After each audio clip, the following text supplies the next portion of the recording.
Last year I grew wheat for the very first time. It was only a small patch, but hopefully the start of something much bigger. It was really interesting to grow wheat as it's so different from the vegetables that I'm used to growing, and it is such a beautiful crop. It is a relatively easy process to grow the wheat itself, but harvesting, threshing, and cleaning the grain is more difficult, although it was a manageable amount of work with such a small batch that I grew. I ended up with about 6 kilograms of wheat, some of which I will keep for growing another batch next season, but I wanted to bake bread with the rest. Thankfully for this, I have the help of one of the best bakers in Ireland. Joe and Julie run the Riot Rye Bakehouse and Bread School in our community, and Joe has been baking breads for years, specializing in sourdough breads. He bakes his bread in a retained heat wood-burning oven, and he uses local firewood as a source of heat. It was through Joe's connections that I got the wheat seeds in the first place.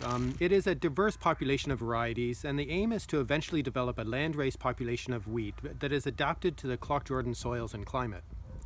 It will produce a very different flour from what Joe currently buys from the mill, where grains with different qualities are blended to produce a flour that has specific and consistent characteristics that bakers want.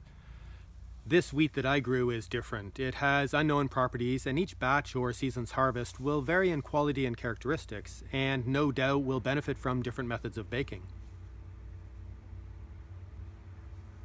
There are many different methods for baking bread, and the subtlety of technique can apparently produce quite different results. Joe worked out a method for baking a few trial loaves with this local grain, and it was wonderful to watch Joe work and to talk about the options and possibilities.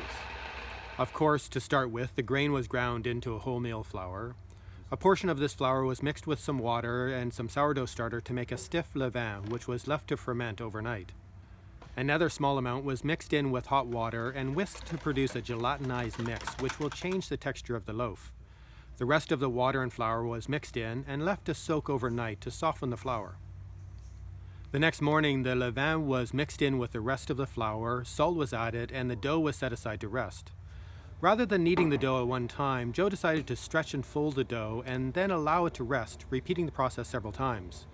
This process stretches the gluten and traps air in the dough.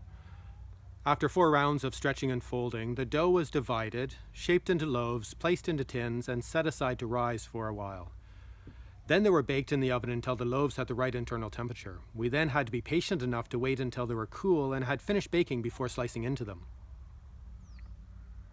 This wheat produced a dark whole wheat bread with a good even crumb or texture. It was soft and very flavorful. Actually, it was delicious.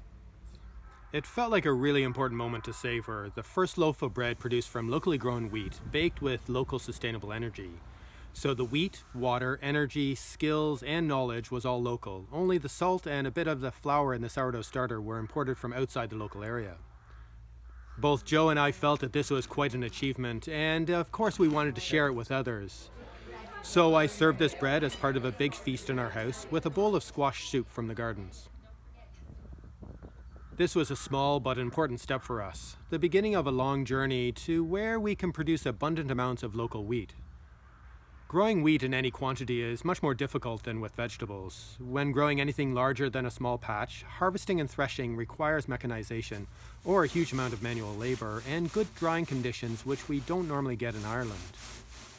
There are very few options for growing at a scale between a small trial batch and a huge field. The equipment just doesn't seem to be available. So while we figure out the solutions to the issues of harvesting, threshing, drying, and storing at a progressively larger scales, there is also a parallel process of figuring out how to bake with this diverse mix of grain. Joe is definitely going to take the lead on this, but I'm looking forward to baking more of my own bread. It seems that this is a process of adapting to what you can produce, rather than trying to produce what you expect or have become used to. And I think that there's a valuable lesson in this for how I manage my vegetable gardens.